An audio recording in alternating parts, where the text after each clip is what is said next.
Going for the big gulp, eh? Yeah, it's a big gulp. Expecting long conversation? Should be a relatively quick episode. I mean, there's a lot to talk about, but, it's a very good episode. So usually when we blow episodes, it doesn't take that much time. I'm going to get going, and I will see you in a little bit. Have a good show, and be careful with that. You sure you don't want a lid? Oh, yeah. Never know. Nope. Kitty, you stay here. We hope you like Groundhog's Day. In this latest outing, the agents relive a particular day over and over as a specific wrong needs correcting. Can Mulder unravel the mystery, or will they become trapped in this cosmic loop for eternity? Loop. This is not happening. Loop. I think the X-Files remains in this loop for the rest of the show. And they have to figure out a way to get out of it by the end of season 9. Interesting hot take. Yeah. That's why Mulder goes away. At the end of season 7, he gets lost further down the pipe. And, oh boy, it's all about finding him again. Oh, that was close. God, Jesus. It's a good thing my wife gave me a lid. Jesus. Yeah, always have lids. Yeah. Show canceled by a fucking destroyed laptop. Mike's an idiot. Moving on. Did you want to introduce the episode? Oh, yeah. We're talking about Monday. The Groundhog's Day-esque episode of The X-Files. I gotta say, it's... How many bombs do you think they used in this episode? How many times did they blow up that building? Or is it just the once, and they just keep redoing it? I think they did it just one time. Are you sure? I'm pretty sure they did it one time and probably used about 40 cameras so they could get it from a multitude of angles. That is my guess. They redid it over and over, just like the episode.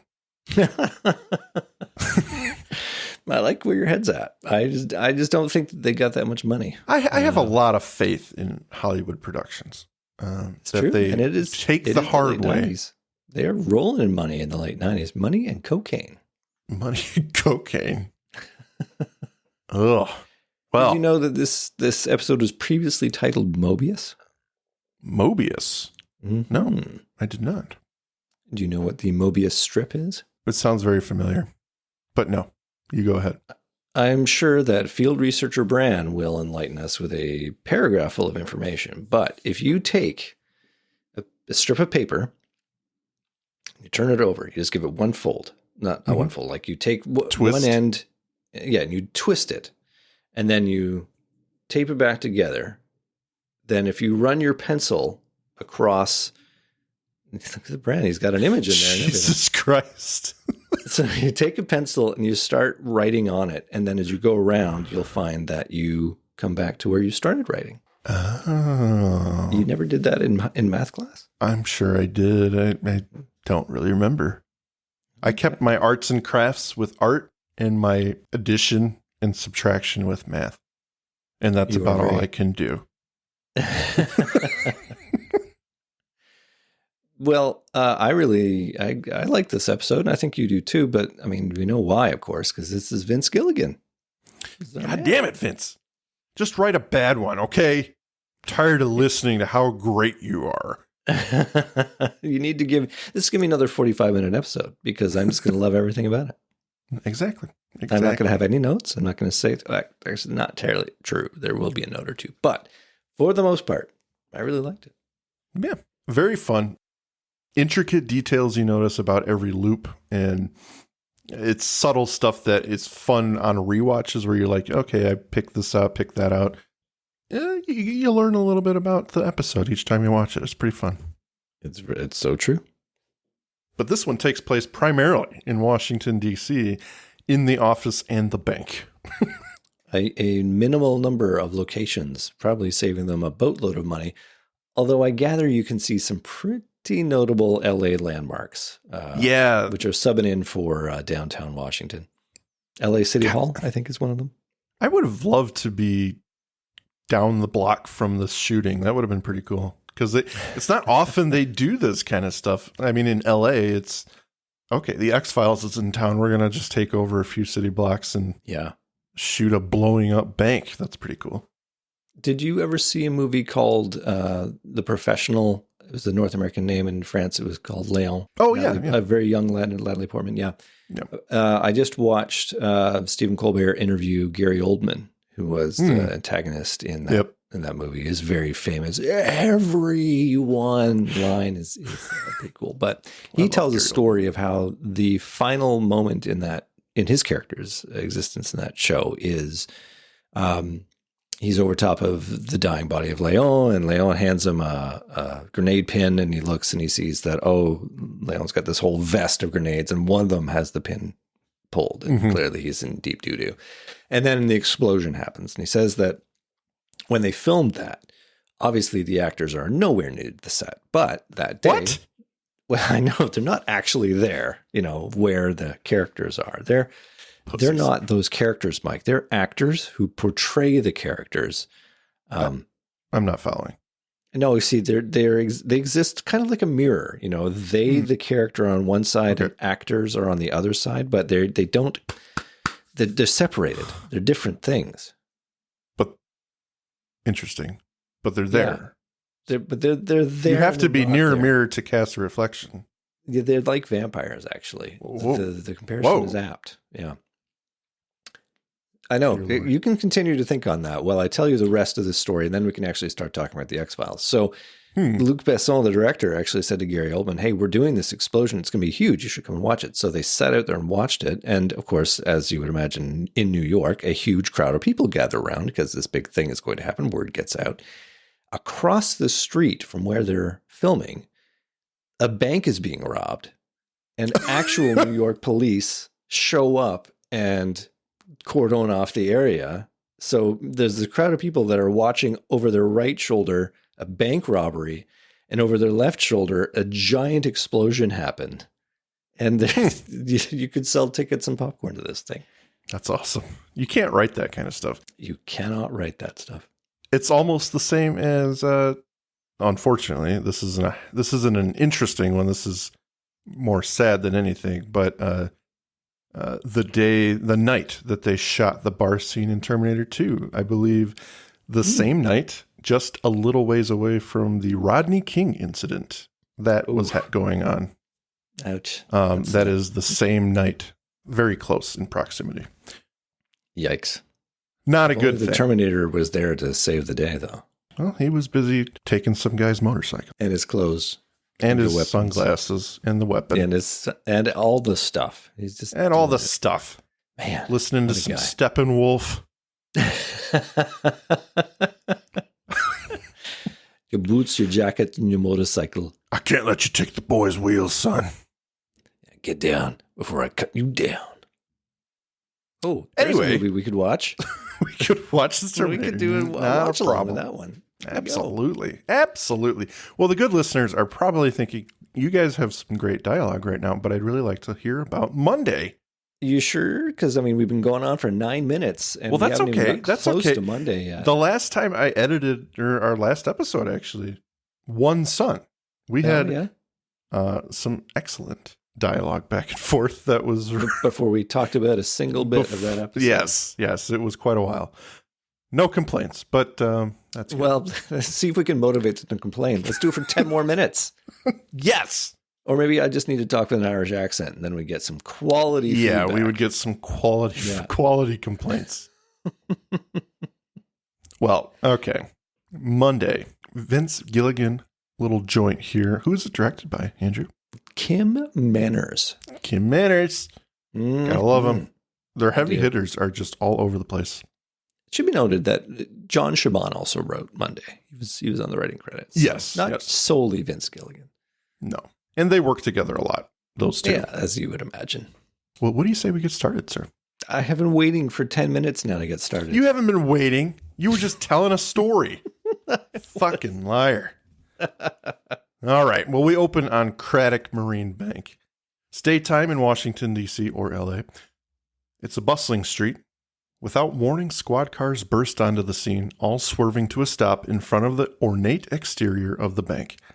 Skinner walks through some onlookers and flashes identification to an officer to gain entry to the blocked area. A young woman with dyed hair sees him and takes a breath.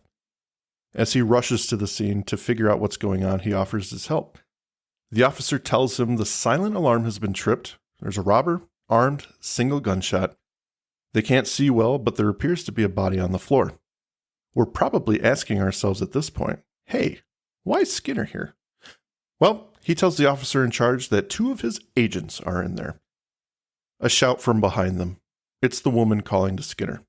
A cop intercepts her as she runs towards the man. He has no idea who she is, but she calls to him as she is hauled away. Stop this, she says. Don't let this happen. Inside the bank, Scully kneels on the ground. The camera slithers around her to reveal Mulder's head in her lap, dazed. Blood has pooled beneath him. It's silent. Everyone in the bank is quiet and afraid. She peers up at her partner's attacker. We see he's strapped with explosives around his waist. You're in charge here, she says. It doesn't have to end like this. Just then, the robber looks towards the door as a SWAT team begins entering. He looks back at her as his breath intensifies, building his courage. Yeah, it does. She calls to the SWAT team to stay back. In one final desperate act, he flicks the switch. From outside, we see a massive explosion. Windows blow out as flames shoot from the building. Dust is kicked up in a large radius. Skinner and the officer in charge duck behind an SUV, shielding themselves. Credits.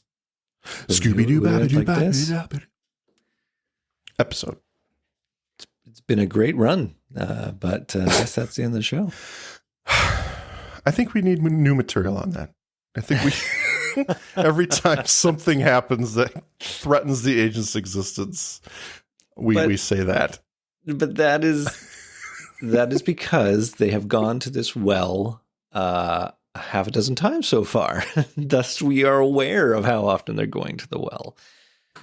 So I think I'm going to continue to use that tired old pun every time now. That's true. I know how you like to just twist the knife. The old bait and switch of how can our heroes die? How can it end like this? How are they going to get out of this pickle?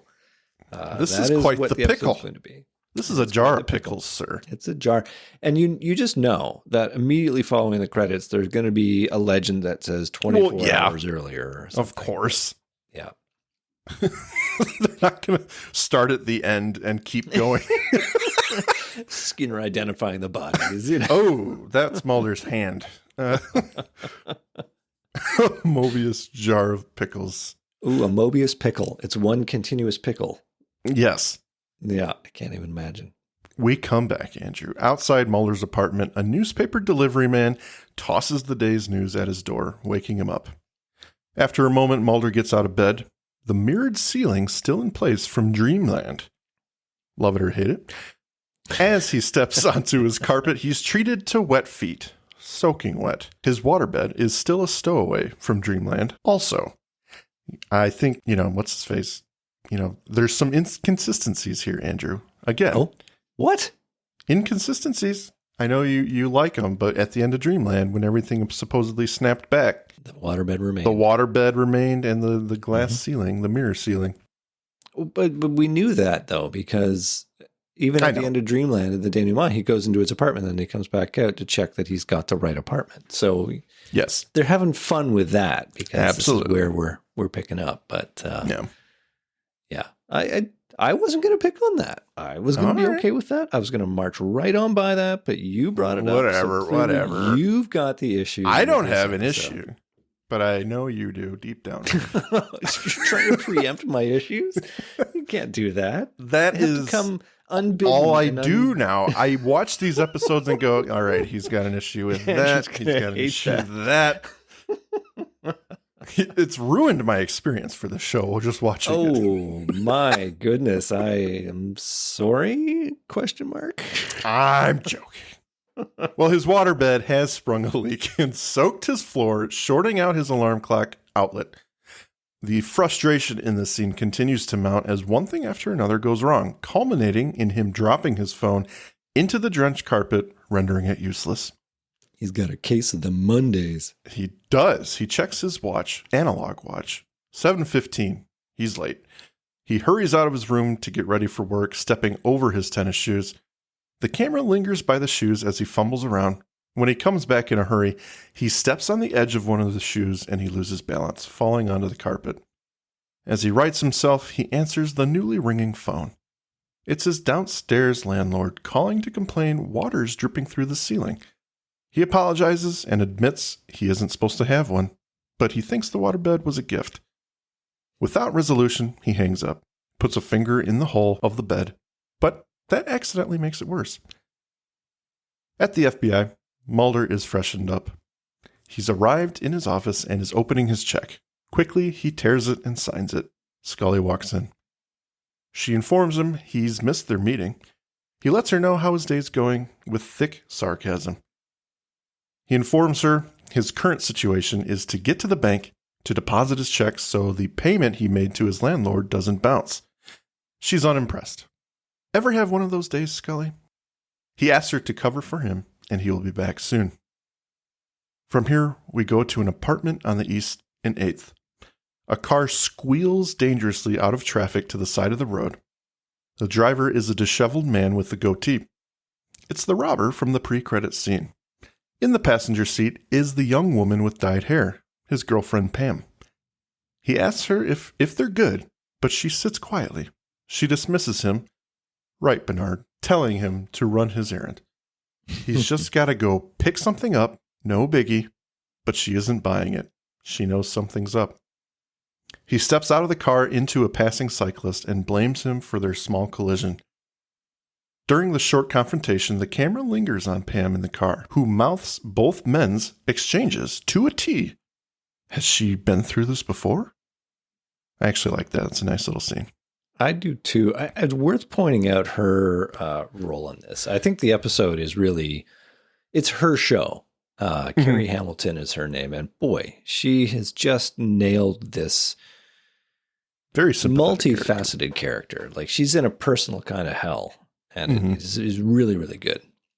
You feel bad for her almost immediately because you get, I mean, even if you came into this episode blind, you've got an idea already of what's going on.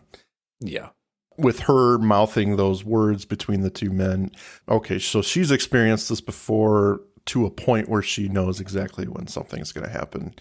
That's interesting. So it's a nice little, not Easter egg, but if you didn't know it to look for it, you would miss it probably. You would just think it's blah, blah, blah along. But it's pretty smart. I'd also just want to point out the wet floor, the water motif, I think is really fitting as a follow-up to Aguamala. Yeah, absolutely. Remember when you got super wet? Super wet. Yeah. Anyway, as her boyfriend heads into the bank, she sits in the car and looks in the rearview mirror to see someone approaching. It's Mulder. She calls it, right on schedule. She pities him. As he passes her car on the sidewalk, he half pauses as he glances at her, but he keeps on and crosses the street in a rush to deposit his check. His brief break, however, causes Pam to perk up. He never did that before. Inside the bank, the tellers are helping several customers on this busy, busy morning. Mulder checks his watch again. He's antsy to get this over with. Nearby, Bernard writes his note that exemplifies the importance of writing education. It's the crappiest handwriting ever. This is a robbery. A robbery with one B, yeah. Cut to Scully in a meeting. A man is going over homicide rates and the DOJ projections. They anticipate a larger 2 to 3% drop versus the 1.5% reported by the Tanner study. All in all, the conclusion is that crime rates are becoming harder to predict. But Scully's bored, rightfully so. Skinner takes this moment to inquire as to Mulder's whereabouts. He's supposed to give a report, and Scully leaves to go check on him. Ironic, Andrew, how they continue to discuss the unpredictability of the future in an episode very much revolving around knowing what's about to happen. Oh, I don't think that it's ironic at all. I think it's very much on point. Clever. I will say, though, that goodness, nobody wants to be in this meeting except for the one guy. Right. This guy was ready to go. Oh, yeah. I've got my charts and my mini easel all set for the meeting, sir. I've been waiting. This is the crime rate. This was the crime rate last year. And here's what I think it'll be. Storks go up, storks go down. A nice touch with Pam sort of clocking Mulder coming in. Well, we've already had that scene. We're talking about something else now. We are. Yeah. Back at the bank, Mulder mockingly ushers the line in front of him to move faster. Bernard finishes his chicken scratch note and crumples it in his hand. He takes deep breaths, building up his courage. Veins pop out of his forehead as he combusts, changing tactics. He draws a pistol, pivots, and holds everyone hostage. He commands everyone to hit the deck. Mulder can't believe it. Just one more thing. He tells him, "You're in charge." The woman next to him is crying already, and he tries to calm her down. Bernard instructs the tellers, no alarms, no die packs. Andrew, what is the procedure when being robbed at a bank? You should hit the silent alarm immediately when a robber holds up your bank, right? Mike, that is not correct. The first thing I like to do when I'm being robbed is to pee my pants. Oh, naturally. Yeah, you just get that right out of the way. But whilst wetting yourself, you hit the silent I think alarm. if there is a silent alarm, although, did he say no silent alarms? He does. No alarms. He does. No die packs. So I think that is what gave her pause. She's like, oh, okay, well, let me think about that. Let me find my moment. And it could also be her teller station doesn't have the silent alarm. She's got to go over to station 3 and empty that one out. And that's where she can do the old silent alarm tap. Well, urine is coming down her leg. Yeah. Well, yeah. I mean, rolling downhill. Just rolling down her leg. They should have had a puddle beneath her. That would have been fantastic. The wet floor motif, Aguamala, memories of Aguamala. Just going all in on the Aguamala references. It's water for the next 10 episodes. Well, let me tell you, Andrew, as someone who has experienced exactly this, the answer is no. You do not hit the silent alarm until the robber is gone. And why is that, Andrew? Why is that? Because you don't want to make the situation worse. You want to catch the robber outside the building. Correct. You don't want it to turn into what it turns into, a hostage situation. Well, that teller is a horrible person for doing that. Unfortunately, for everyone here, the teller did not get this message. Interesting. But yes. Now, wait a second. Wait, you're burying the lead there. You said as somebody who has been in this situation. It's almost like you're going to walk right past that. Oh, well, yes, I have been exactly robbed as a teller at a bank. Wow. It was interesting. It was about 15 years ago. I was a new teller, but I'm glad he chose me, honestly, because I worked with this young girl next to me. She was skinny, barely weighed 100 pounds. He could have easily gone to her, so I was happy he went to me. But it is a very interesting situation. It's the whole thing probably lasted maybe 30 seconds. In that time period, the time really felt like it slowed down. I'll bet, yeah. Crazy guy. Just I honestly think he was just looking for a place to sleep. He knew he was going to be arrested, kind of thing, and he turned out to be he had like a cutoff pipe in his hand, so all I could see was what looked like a barrel. Oh. And in my head, I'm looking at it as he's robbing me, and I'm like, that's not a gun. But you can't do anything. You can't be the hero. No. So you've read the memo. Yeah, you do what he tells you to do. Get him out of the bank. You've already peed your pants, so now it's time to give him the die pack. Everyone behind the teller line, and we were just wetting ourselves. As you do. As you do. I got him out of the bank as quickly as possible, but yeah, it's an interesting situation. How much money did you... How much money? I was going to ask, how much money did you think you walked away with? At the time, at that particular bank, we were told no more than $3,000 in the drawer. I think it was about that, maybe just over, but yeah. So enough for a sandwich. A couple of hotel nights, yeah. Yeah. Wow. Well, I didn't know that, Mike. I'm sorry you went through that. Oh, it's all right. I actually have a photo of me being robbed from the security footage. I should see if I can put that on our Facebook page. I think you have to now. It's just literally just the back of my head and some guy screaming at me. But wow. I would love to see the actual video of that. That would be I will also say that I did not miss an opportunity, Andrew, to tell him he's in charge, like Mulder did. Wow. I was like, this is my chance. This is my chance. So I told him, I said, you're in charge, sir. You and your lead pipe are in charge. I had to do it. You with that pipe. Had to do it.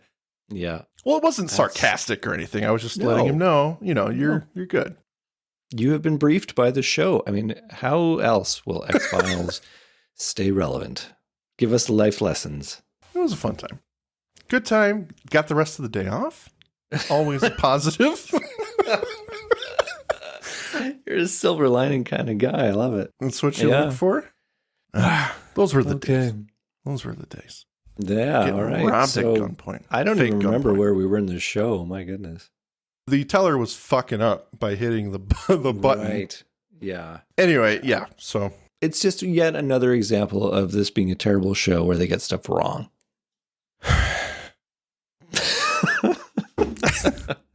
I would say... Don't you say that about my show. No. As Bernard waves his gun around, he picks a sweet black lady to give him the money in her drawer. Now, the writers were hip to the bait money as well, which is why he tells her to leave that last strap in there. Yeah. Not bad. I actually appreciated that. Maybe he mopped up in a bank. Maybe that's where he learned all his tradecraft.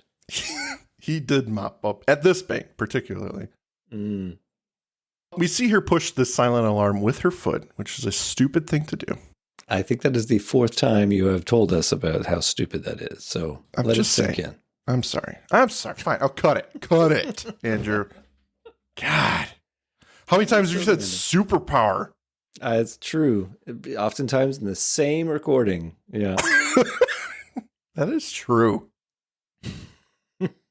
He moves her to other drawers and continues stealing money. Mulder glances outside, somehow sees Scully coming in. Uh-oh. Now Bernard takes the teller and tries to go to the ATM. In an attempt to save Scully, Mulder tells Bernard he forgot to lock the front doors. The gunman rushes to lock it, but before he can get there, Scully comes in. He points his gun at her. Mulder stands and takes aim at Bernard, but he's too slow. Bernard whirls and shoots Mulder. Scully now draws her weapon. The two face off, telling each other to drop their guns as Mulder lay dying. At an impasse, Bernard rips his jacket open to reveal his strap of dynamite. He tells Scully one more time to drop it. She complies. Back at the FBI, Skinner and the other men continue their meeting when his assistant comes in. Without words, she communicates. By the way, your agents are at a bank robbery right now, so you might want to get down the road. It's a short scene, but it's dramatic. I always wondered what she said. Sir, that bank downtown is being robbed. Just thought you should know. You know that bank where you have all your accounts? Yeah, it's being robbed again. We're to assume that somehow she knew both the agents were there. I don't know why someone would call and say, hey, by the way, 2 agents are there. Yeah, that's an interesting point. It's just a small thing. Very quickly, they figured out that the agents are there. So yeah. That is an interesting I don't know if she's informing them that a bank is being robbed, because that is a federal offense, especially, I think, in the 90s. But it could be that it's local, that she's like, hey, I heard this on the radio. Do you want to... I know how much you like this episode, so I'm not going to overtly say it, but I think you have just identified a plot hole. I know I identified. It's not a favorite episode. You're just ascribing things to me, sir. Whatever. What I thought was interesting was that this is the last time we're going to see Skinner in the loop. He's not going to run past Pam in the car. It's going to be Mulder that gets Pam's attention from now on. Well, Pam is outside in her car as one lone officer runs by awkwardly holding his gun. I don't know if you saw that or not. I did that. He has it in the 12 o'clock position as he popples by. Hilarious. Yeah. Right outside her car door, a SWAT team member waves his team on, yelling, go, go, go, which Pam quietly preempts. A shuffle of men run by her car, and she gets out. She casually walks towards the bank. Skinner dips past her as she watches. He introduces himself to the officer again, and much like the pre-credits scene, Pam calls to him and is grabbed by an officer as she tries to run to Skinner. She begs him not to let the SWAT team charge in. Skinner's confused. Inside, Scully sits with Mulder, undoing his shirt so she can see his wound. Bernard confirms with Scully that they are supposed to call, right? Like a child in over his head. Mm-hmm. She tells him they're not going to call and asks his name. He resists, but she has to call him something and suggests Steve, a nice, honest name. A nice, honest her. name for a nice, honest man. He corrects her, though. He says, no, Bernard. Huh, that's cute. She asks to get Mulder out before he dies, and he threatens the bomb if anyone comes in. She pleads with him. They don't know your plan. Well, they better figure it out, he says. Okay, well, that's a great plan, but that's not how real life works, sir. She tells him, look, walk in front of the door, let them see the bomb so they don't come in. But he scoffs. You just want to get me killed. I just want everyone to live. You control everything that happens. What's up? What were you going to say? No, I really like that line, actually. I just want everyone to live. Okay, absolutely. In the midst of that crisis, it's very Scully, and it is very raw. I liked it. Yeah. The delivery, I think, is what makes it. Yeah. It's a little bit defeated. Just, look, this is my plea for one last time. Just please let us out of here. My partner's about to die. Mm-hmm. Bernard looks to be suppressing emotions. He is scared. We can see it on his face. For a moment, it seems Scully's words are taking effect on him. But then, without warning, the SWAT team charges in. Scully screams, and Bernard flips the switch. Again, the building erupts into a fireball. So where did you think this was going, Andrew? I mean, it's pretty obvious, but how did 1999 Andrew feel this the first time he was watching? Well, I got the Groundhog Day thing pretty early on from Pam. That when she says you never change, it's a wonderful double entendre there as well, right? Because she's saying both, character-wise, you never change, but this scene never changes. Also, he never changes his clothes, ever. He never takes off that bomb suit. Even when they're doing it. So I think I knew that we were in, and frankly, the opening credit and them dying and then we start over again like that. Right. That quickly made it obvious. Okay, we're going to be revisiting this until something significant happens. The puzzle of the episode that we are being presented with is what is the thing that is going to need to change. Yeah. I thought when Scully says, you have control, telling Bernard has control, I thought that maybe like the obvious way this resolves is that Pam is the linchpin, and that is ultimately how it's going to resolve. What? But I have to jump to the end, and I didn't say how, just that she was important. But I thought that maybe the bait and switch would be not that Pam is the instrument of resolution, but that Bernard is, and that somehow he needs to come to that place of acceptance that, he needs to give in, he needs to give up, something that he could never do. Yeah. But it is a cool thing that makes you think in terms, like later on in the episode, you start really thinking, how is this going to end? Mm-hmm. Because the thing that you think is going to happen doesn't happen. And then you're like, fuck, how are they going to get out of this? Which they do a really fun job. They do. Kind of teasing out that question and coming up with a unique, although kind of obvious answer. It's a little obvious, but again, I think they know their audience. They can't make it too thinky. They've got right. Like there is an element of pathos in that you create an emotional weight, and then the solution is the thing that makes the most emotional sense. Yeah. And in this case, I think it does work. But I think what the scene is missing is one where Mulder just takes a shot. He's not stymied by the bomb, and he realizes that, there's a chance that I'll hit him and explode the bomb. But realistically, if I don't, he is going to flip the switch and kill us all anyway. I don't know if you remember this or not, but there is one where he does shoot him.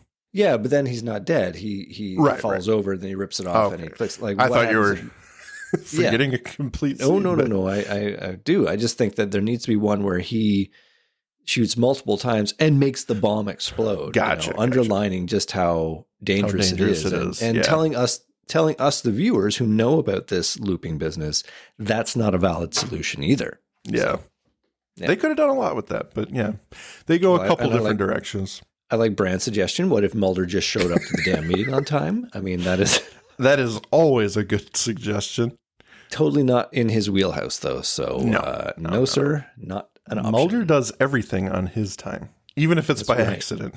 He can't get fired for missing this meeting. Come on. Well, from here, I'm going to be moving just a little bit faster because it's a different episode in that it has many repeating scenes, right? And we're So 37 minutes in and not 15 minutes into the actual episode. So we got some work to do. I will, however, go over the changes, obviously. I just, it may or may not affect the speed of the episode. It's that time, everyone. The Magus Media Production sales pitch. Please check out our homepage at magusmediaproductions.net so you can stay up to date on all of our shows. Check out our Facebook group, facebook.com/groups/Magus Media Productions, both of which have our Discord link on it, where you can join us for live shows as we record them for future release. At Magus Media Prods on X, our Patreon, patreon.com/Magus Media, where a $5 donation will help us keep the lights on and bringing you new content, and you get some stickers. Thank you for your consideration and support. We come back. Mulder is again asleep in his bed. It's as if nothing happened. He awakens by a newspaper hitting his door, finds his sheets soaking wet again. Floor, same business. He approaches it in subtle different ways, but it mostly mirrors the first scene. First, checking his phone, then his watch. This time, however, he walks on his shoes and returns by walking over them to answer a call from his landlord. It goes much the same as it did last time, including Mulder making it worse. This time, he backs up from the water spray and trips over his shoes backwards. His phone rings again as he's out of his bedroom. We cut to see Pam in her apartment calling him. She's apparently done some investigation and found out where he lives. Just then, Bernard comes in and she quickly hangs up, playing it off as nothing. The two don't communicate very well, ladies and gentlemen. He asks her to come with him, but this time she says no. He then shows his true colors. I'm not asking. So we really know what type of relationship this is. But why does he need her to be there? It's so strange, eh? He's just one of those guys. We've all seen him. Just one of those guys. That's true. I mean, you look at that car and you realize exactly what kind of guy you're dealing with. Yeah, he's a douchebag. Yeah. She tries to convince him to go to work. He won't. He doesn't care if he gets fired. He just mops floors, no big loss. He tells her he has a plan, though. And this time tomorrow, she finishes his sentence, everything will be roses. The two leave the apartment, and the camera closes in on her clock, 7:16. Mulder is again at his desk, getting his check. How successfully is in the eye of the beholder. I know. I missed the meeting. Oh, not yet, but only because it's the longest in FBI history. What are you doing down here, then? Well, I came looking for you. We took a 5-minute break 3 minutes ago. Mulder, your cell phone's not working. Did you oversleep? Scully, did you ever have one of those days you wish you could just rewind and start all over again from the beginning? Yes, frequently. But, I mean, who's to say that if you did rewind it and start over again, that it wouldn't end up exactly the same way? So you think it's all just fate? We have no free will? No, I think that we're free to be the people that we are, good, bad, or indifferent. I think that it's our character that determines our fate. And all the rest is just preordained? I don't buy that. There's too many variables, too many forks in the road. I mean, I meant to be on time to work this morning, but my waterbed springs a leak, flooding my apartment and the apartment below me. So that makes me late for the meeting. And then I realize I got to write a check to cover the damages to my landlord, but as I'm walking to work, I realize that that's going to bounce unless I deposit my pay. So now I got to go to the bank, which makes me even later. Since when did you get a waterbed? I might just as easily not have a waterbed, and then I'd be on time for this meeting. You might just as easily have stayed in medicine and not gone into the FBI, and then we would never have met. Blah, blah, blah. Fate. Free will. With every choice, you change your fate. Then let's change yours. I will deposit your check. You gather your files, go to Skinner's office, give your report before he takes it out on both of us. Well, look at that. That is totally a different little twist they gave us. Yeah, this episode could not get any more meta, could it, Andrew? It certainly couldn't. The days that we got paid by checks. Do you remember? Yeah. God, I remember being like, I'm going to have a check by the end of the fucking day. Mm-hmm. It was such a good feeling, too. You're like, yes! And then you I'm gonna opened it, Yeah.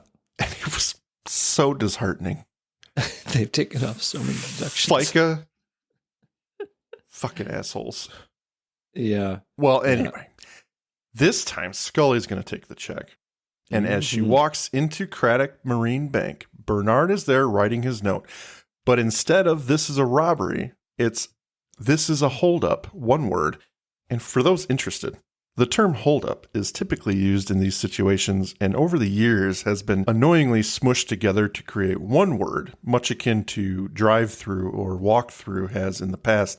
However, for the grammar and punctuation conscious, it should be utilized as hold-up.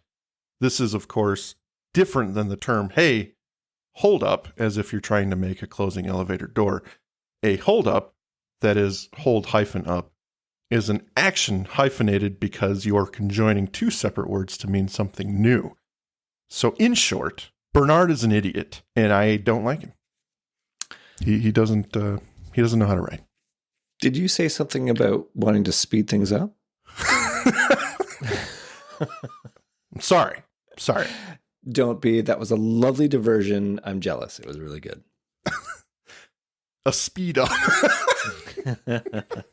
Correct. In Mulder's office, he notices he didn't endorse the check. He endorsed the stub, which frustrates him. He slams the drawer shut to speed off to the bank. Once again, he passes Pam, but this time she changes tactics. "Don't go into the bank today," she begs him. He stops to engage her. She tells him Bernard is in there. "You pass here every day. Every day." As she pleads with him, she just lays it out. "You go inside, everyone gets killed." He's rightly a bit skeptical. He hears commotion inside and turns to go in, but she pleads one more time. Without words, he removes her hand from his arm and rushes towards the bank. Upon entering, he finds the bank full of customers taking cover while Scully and Bernard have a standoff in the lobby. He draws his weapon, slowly approaches.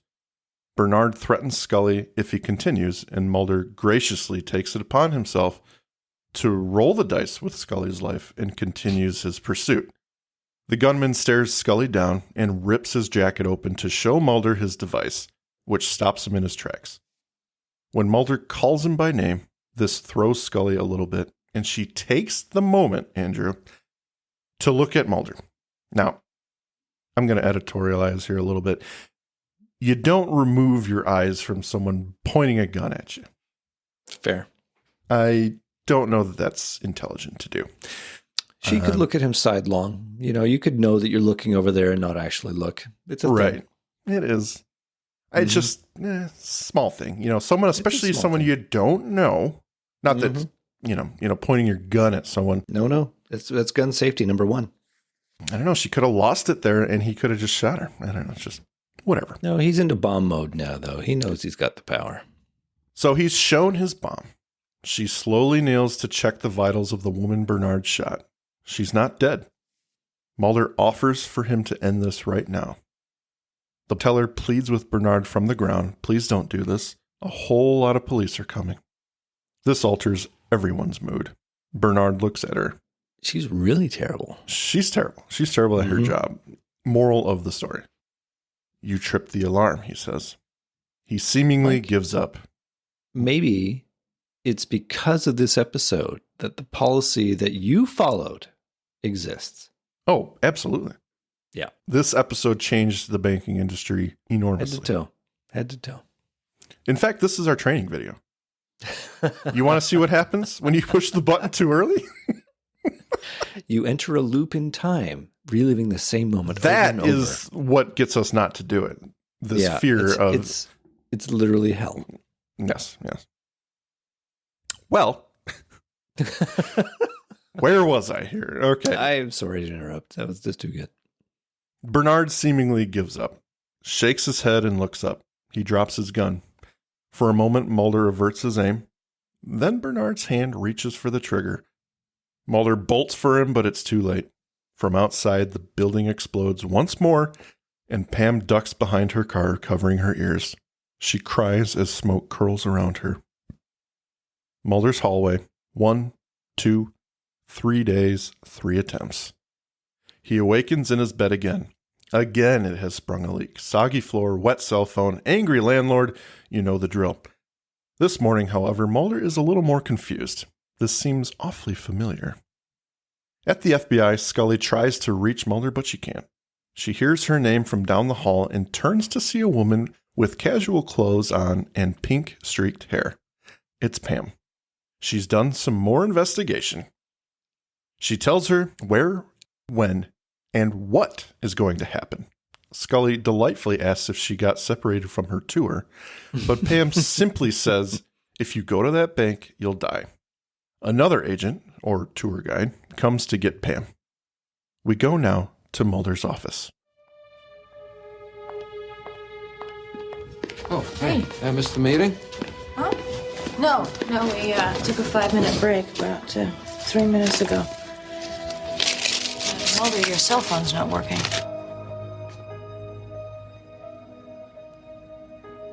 Wow, that is so strange. What? I just got the weirdest sensation of deja vu. I've been having it all morning. Well, that's fairly common. Yeah, but never to this degree. I mean, I woke up, I opened my eyes, I was soaking wet. It's a long story, but I had the distinct sensation that I had lived that moment before. Well, you may have. Did you do a lot of drinking in college? I wonder what it means. Well, I don't see why it has to mean anything. Well, you know, some Freudians believe the deja vu phenomenon to be repressed memories escaping the unconscious that represents a desire to have a second chance to set things right. Set what kind of things right?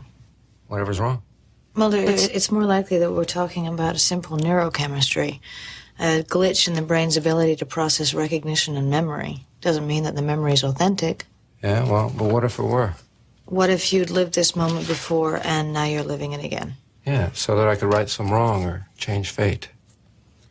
Well, right now I'd say you're fated to go to this meeting. No, actually, I'm fated to go to the bank. Mulder, what bank? It's Craddock, right down the street. 8th Street. What? Some woman just stopped me in the hallway not 10 minutes ago. She knew both of our names, and she warned against either of us entering into the Craddock Ranch on 8th Street. She said that we'd die. What did she look like? 5'8", thin, green eyes, dyed hair. I mean, maybe you know her. Maybe it's just somebody pulling a prank. I'll use the ATM machine. I don't want to tempt fate. One of Mulder's many thin, dyed hair female friends. I'm surprised that Scully doesn't call it the color of dye. She just says dyed hair. Oh, you mean like a nice, blonde tips kind of thing? Or You know, like what I got going on here? yeah, exactly. You've had experiences with deja vu, right? Obviously, everyone has. Everyone has. Yeah, I have. Yeah.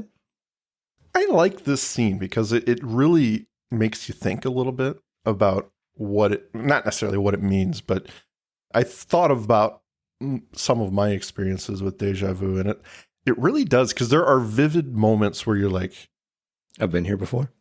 I've dreamt this before, or I've lived this, and it makes you wonder. And Scully's explanation is like, well, that's no fun. The brain's just misremembering, just misremembering that this.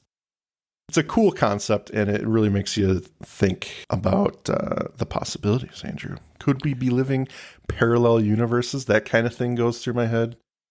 Like maybe these things have played out just side by side rather than But this is exactly what we're talking about when we're looking at a Vince Gilligan script. Yeah. He is willing to take the time to delve into the small stuff and really shine a light on it from different angles, as opposed to a lot of episodes I don't like where they rush so fast through it that you don't have any time to pause. It's the roller coaster experience where they just want to keep you going and not have you pay any attention to the stuff you might think about too much. This is the opposite of that. Very much so. It's one of those things where you come out of the episode, and this isn't really important, but you come out of it going, man, now I want to study deja vu and kind of see what the science is behind it, and what does Scully's explanation fit, or is it just a way for her to rationalize the subject? Or, well, it can be both. It can be both, because I'm sure really that could. the science is applicable, but it also allows her to sleep at night and not have to think about this stuff. I don't want to think about this too hard. I don't want to go do a university level course on the philosophical implications of deja vu. Right. Mulder can't be right. And, he's never right, and unless he is, and that is not something we'll talk about. No.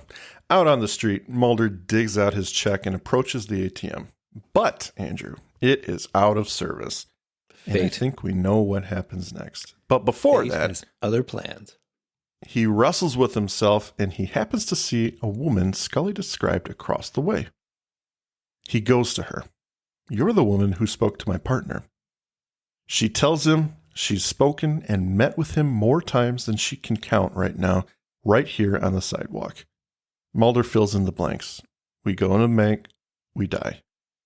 The woman is obviously distraught, tired, scared. He's cautious with her, though, so as not to press too hard. He surmises there's going to be a robbery, and she says every time she tells him that, he rushes in. Then she states it coldly. "We're all in hell, and I'm the only one who knows it." As the authority figure on this phenomenon, as she has pieced it together, something went very wrong the first time this day played out.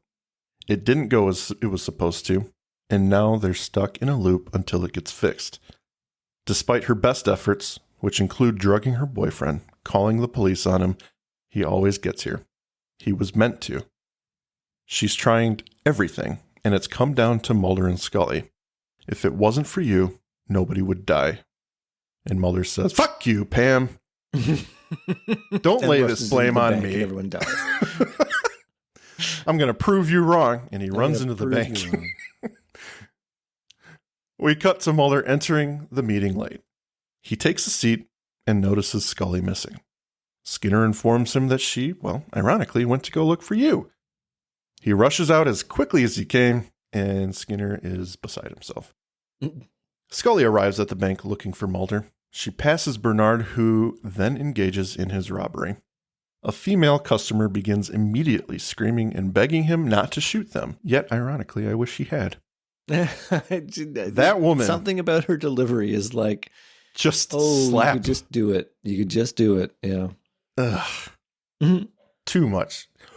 Ooh, yeah, I don't overacted like that lady. A little bit. Yeah. Mulder barges in, gun drawn. Bernard whirls to face him, and Mulder takes the shot, knocking him to the ground. Crisis averted. It's all good now. Well, it turns out no. As he lie there, he rips his coat open once more to reveal his bomb. Mulder sees it and begins muttering to himself over and over, "He's got a bomb. He's got a bomb." Bernard hits the button. And nothing happens. Click. False alarm. Yep. Cut to commercial, honestly, for flak jackets and bomb shields. Bomb and bank insurance is what you're going to Yes. Are you worried about getting robbed? Yes, the CDAC only covers the first 60,000. Are you worried about the excess? Are you super wealthy?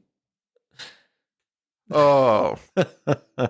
Are you worried about the government not giving you everything you're due? Buy gold bullion now. Yeah. Hide it underground in your bunker for the inevitable fall of democracy. Free movers for moving in. The next day, same thing. We're treated to a few slow motion scenes implying the inevitability of the whole thing. We get to Mulder's office and Scully tells him he's late. He leaves without much conversation. Bernard and Pam pull up and she's even more disassociated than normal. She doesn't answer Bernard satisfactorily, and he asks the one question every woman wants to hear. Oh, yeah. Why are you always in a mood? Why are you always such a bitch? Bernard is not smart, ladies and gentlemen. No. He tells her things are going to change. He exits the vehicle one more time to the same confrontation with the cyclist. The camera pulls into Pam's face, just listening and absorbing, tears streaming down her face. Meanwhile, Mulder passes her car. He glances at her and stops. He gets her to roll down her window and asks her if he knows her. But she doesn't play along. We can see the defeat in her demeanor. She's giving up. She lets the scene play out with Mulder giving him nothing. He excuses himself and heads to the bank. While waiting in line, he catches a glimpse of Bernard writing his note. He takes a moment to process. Then the line begins falling out of his mouth under his breath. He's got a bomb. He's got a bomb. Realization sets in. Scully's once again at the meeting. Skinner's assistant comes in and calls for Scully. Outside the office, she takes the call from Mulder. He asks her for a favor immediately. I gotta say, this is the first time I think I have ever seen, and I don't think I've seen it since, a character actively employing deja vu as a means to solve a problem. Like it's cool. always a passive. It's a very cool. It's always a passive device. Like Right. it makes them think about something again, or you know, in the Matrix, which was released later The this cat. year. Right. But it is those elements of it's written into the plot as a specific thing. But here he's actually using it as a method to solve the problem. And that is very cool. Very cool. Very cool. Yeah. I like how he's giving himself something to remember. Because that's how it always happens. There's one thing that triggers the flood of memories. And it's okay. And I love how, as you say, he's just in the line and it's just subconscious. He's just looking at him as his mouth starts moving. Yeah. He doesn't even realize it. Yeah. And he's like, oh, wait, what am I saying? He's got a bomb. Wait, he does have a bomb. It's so good. Yeah. Pam is waiting in the car, staring at the building and waiting for it to blow up. A clack at her window jolts her back to reality. It's Scully's badge pressed against it. She asks Pam to come with her. Her partner said she would know what this is about. Bernard is hard at work on his novel. I mean, well, this note's much longer than the first two. He's got just a trash can of crumpled notes nearby. No, that's not good. I'm supposed to put a hyphen with hold up. That's right. I misspelled it again. As he writes, Mulder lays his pistol on the note to get his attention.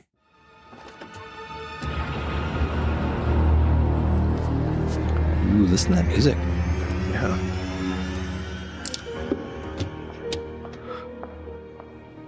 Take it. I'm a federal agent. I don't want us all to die in here. What are you talking about? You've got a girlfriend outside in the car. And you've got a bomb. Something very bad is going to happen here today. And I want you to know that I'm not going to let it happen. But if you walk out that door right now, I'm not going to stop you. You're in charge here, Bernard. You're damn right.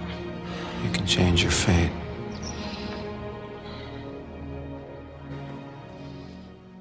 Mulder's words seem to get to Bernard, who takes a few deep breaths and appears to reconsider. Unfortunately, he instead grabs the gun and holds the bank hostage one more time. Mulder tells him if he doesn't believe him, ask her. Bernard turns to see Scully entering the building with Pam. He takes his left hand to retrieve his own gun and holds them and Mulder at gunpoint at the same time.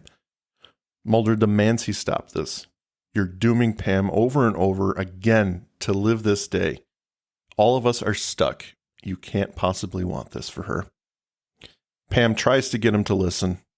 Mulder tells Scully to put her gun down and let them out. It's the only way. After a few moments, she complies. Pam calls Bernard to leave together, and he lowers his gun. This didn't go as he'd hoped. As the scene cools, sirens fade up. This pisses Bernard off again. His eyes turn to Mulder, accusing him of calling the police. He whips his gun up to shoot and fires, but Pam protects Mulder in an act of desperation. She falls to the ground. Bernard can't believe what's just happened. He looks down at Pam and drops his gun. He just stares at her as he falls to his knees. She gasps for air gently as Scully calls for an ambulance. Mulder cuffs Bernard and then checks Pam. She looks up at him. With every ounce of strength she has, she mutters, "This never happened before," and passes away. A newspaper hits Mulder's door. He wakes up on his couch, gets a call from Scully, and checks his watch. Tuesday. Skinner wants their report on the robbery. She'd like to hear it too. Mulder hasn't explained how he knew Bernard had a bomb. He calls it a feeling. She surmises he must have had that same feeling about him having an accomplice. But she wasn't an accomplice. She was just trying to get away. The call ends without resolution. Mulder puts the daily paper on the couch next to him as he gets up to get ready. The camera pulls in to show a picture of Pam under the headline, "Woman Dies in Robbery Attempt." Credits. Wow. Heavy stuff. Heavy stuff. I mean, Vince Gilligan, he can really go places, that guy. Good man. Good man. Oh, You're just reveling in it there, I can tell. it's just a good episode. I mean, it goes a lot of places, and it toys with you at the end. You really think that Mulder going to the meeting is going to fix something. And then Scully is not there. It's like, he's going to go to the bank again. But I do like that what they're playing with as writers in this episode is the idea that characters in a story have no agency. They are literally written that way, you know, and so that's what these characters are struggling with. It's very meta that they think they have agency. They think they can change the direction of this plot, but in fact, no, the plot is going to corral them into the resolution. So they're trapped in a script is what they're trapped in.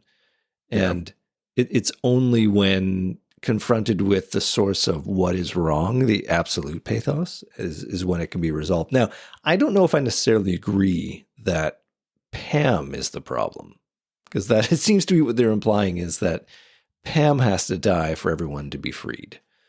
I think the message here, and Vince Gilligan, love him or hate him, is a known sexist. So what he's trying to put forward is if the woman had just listened to her man, nothing would have gone wrong. And this would never have happened. So take this as an opportunity, ladies. Man of the household, just do what he says. Go with. Learn from television. It's always got the best moral messages. Vince Gilligan, great episode. Horrible message. Horrible message. It doesn't really hold very well in 2025. But no. You at can't the time, get away with a very script like silly. this. Yeah. 90s were known to be just chauvinistic. We're joking, everyone. No, I mean, it goes without saying. It's a great episode. This, despite this being done in popular media, we referenced Groundhog's Day. Obviously, that's a very popular movie that dealt with the same idea, and this has a great spin to it. And it's simple, it's effective. Vince Gilligan's bread and butter. Put forward a simple idea and just expand upon it and turn it in a cool way at every commercial break. So, my favorite part about this again is trying to figure out how it's going to resolve. And, you know, you get a sense towards the end where Mulder's going to change his ways. He's not going to go to the bank. And then when he does exactly that and things don't go correctly, you know, he ends up at the bank again. It's like, okay, so what is the answer here? So, the difference, of course, is that Mulder is not aware until very close to the end that he is instrumental. I do like that Pam is the is the Bill Murray character in this plot. Yeah. And it is her problem in a way to resolve, but she can't. She's tried everything, and it's actually quite different from Groundhog Day because she is resigned to hell at that point. And it lucky for her, Mulder is able to parse out the solution and make it work, because if otherwise she would just be there forever. Yeah. And you can see it in her face. I mean, with that brilliant acting, like she is burned out on the inside. I love how in the last interaction, she doesn't give Mulder anything. She's like, I'm done. This is over for me. I've tried everything. There's no point. Ironically, that is the time that everything changes. Yeah, exactly. It's a nice little twist. And that, listeners, is pathos right there. Good stuff. So I think it's such a good episode because they do not try and pack it full of different plot threads. This is typical of Vince Gilligan. Takes a charmingly simple premise and teases it out in very interesting ways. We haven't seen this format before in an X-Files episode. I would argue even in any TV show. I mean, they obviously made a great movie, Groundhog Day, but it's very, very different here. It was probably very fun for the crew to produce, as they go to great pains to make sure that every repeated scene is slightly different, even with different camera angles and pacing. And the result, super fun to watch. Yeah. Good stuff. Did we have a listener comment? I think we did, Andrew. Probably that Emily Messenger again. Do you have it or no? I don't know why I can't go there and see many of those threads that you post. I go to look at it and it just literally doesn't show up. Huh. I see it for a half second and then I scroll down and it disappears. Probably because the algorithm decides for me that it's not relevant. And I'm like, that could not be more relevant. Much how you consider me. Zing. Oh, okay. Emily Messenger, as you said, Monday is a work of art. I knew that she would say something. Carrie Hamilton and Darren Burroughs knock it out of the park in their guest roles, and David and Gillian both do such a great job with the little nuances in which they play the same scenes over and over that I never get bored. Even watching the same sequence repeat multiple times. 10 out of 10. Correct. Ooh. So that means it's a contender for top 3 at this season. Could be. Emily's got a good head on her shoulders. She usually picks them. Yep. Well, we should probably dive into the second half of this episode. Andrew, do you believe in fate or? It's funny. You want to go down that rabbit hole. I don't know if I believe in fate because such weird and crazy things happen. I just don't feel like they could be preordained. Right. I've always had like the idea that, you get like a close call in life or something could have happened, but it didn't. In that alternate parallel universe, did it happen? Oh, and my mind starts scenario. Yeah. Yeah. My mind goes in weird directions there. Get lost in is fate a real thing or do we have agency? The classic example is, I don't know how long you've been in your relationship, but I'm assuming before your current relationship, you were in a previous one. Yes. I would guess. Yes. Maybe it ended well. I was in a relationship where it did not end well. And the conversation that we had played over and over and over and over in my mind, the things I should have said, the things I could have said.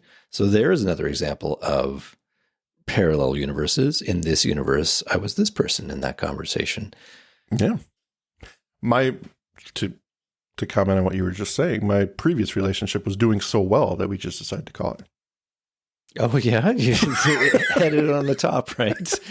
Listen, it's never going to get any better than this. I think we should just, we should probably just wipe our hands of this and just exit on a positive.